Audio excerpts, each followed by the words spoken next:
are very excited to be here, though, especially in your first meeting. We appreciate the time.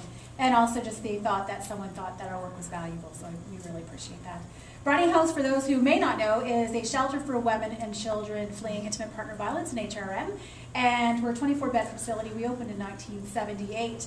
We do lots of programming in the community, but particularly in the shelter, we provide in-house programming, support, advocacy, counseling. We have lots of children who come in, unfortunately, so we do in-house child play therapy programs to ensure that the children who have witnessed and intervened in violence get the help that they need as well. Every year we service 450 women, roughly, women and children, and take over 2,500 distress calls per year.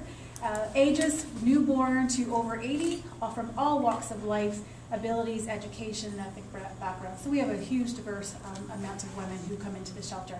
The shelter, statistically, when we look at the community, 1 out of 4 women experience intimate partner violence, and that's what's reported to the police. So if you look around this room and look at each other, there's a large number of you statistically who have experienced intimate partner violence, and your children have been impacted by that. We know this number is underreported, so we know that there's actually more than that in the room. Statistically speaking, also, many of you would have been designated high risk for lethality, which means you've been told by a police officer, you've been told by a victim services worker, or you've been told by a Bryony House staff that the likelihood that you will be murdered is very high, and murdered by your loved one. So that's very sad, and unfortunately, for our women, that is very real. So one of the things that we do is that 60% of the women that come into the shelter have been physically assaulted. 30% of those incidents that women come in have children. They've been directly involved in the incident. Whether mom is trying to protect the child, whether mom is trying to get the child out of the room, they've been present in that event. Recently, we had a mom who came into the shelter who was pushed down the stairs, unfortunately, and but in her arms, she was actually trying to protect her infant, who was not even, I think it was 2 months old at the time of the incident. So it's very sad, and unfortunately for many, it's very real. Unfortunately, though, not everyone can come to the shelter. We have 24 beds, and oftentimes we're full or near full to capacity. So there's lots of women still in the community who can't come into the shelter. And so what we do in the community is we have an outreach program, but we have limited funds, so it's a part-time program. So what we're hoping in that time frame is for our program that your money would support our program, that would add hours and to help the demand that is ever increasing in our community. So with the funds, we're hoping to develop a satellite office in both Dartmouth and Spryfield that will help us connect to more people in the community and to provide more counseling, support, advocacy, and just information so that they can be empowered when they're in the community, and also make referrals. We need to expand our court program. We have a huge demand for a court program and support.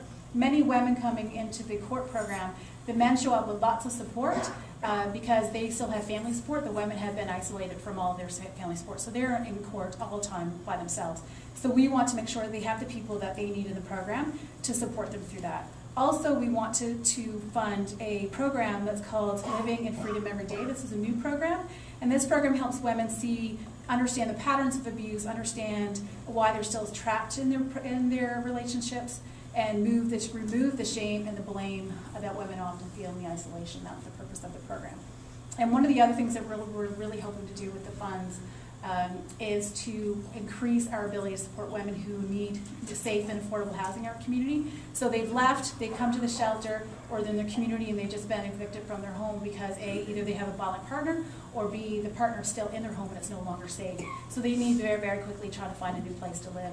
So we want to put the funds toward helping put more hours into trying to support women to find new places to live with their children, particularly areas that are safe and affordable and away from their partner. Intimate partner violence is real, unfortunately. We thought 35 years ago we would only be open for a few months in terms of the community fixing the problem of domestic violence and intimate partner violence. We're celebrating, unfortunately, our 35th year this year, which is not a happy anniversary for us, but it is a necessary one for the community, unfortunately.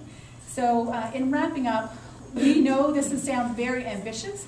It's something that we can do. It's stuff that we do every day already. We just want to increase our capacity because of the work that we do and the demand that we have for our programs and the need for the safety and community, because violence is going up, it's not going down.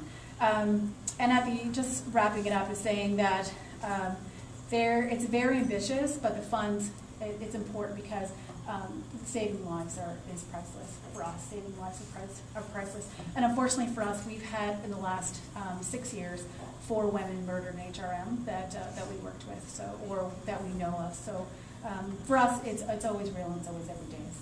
And saving the children and helping the children is something that we continue to build on in our community. Thank you very much.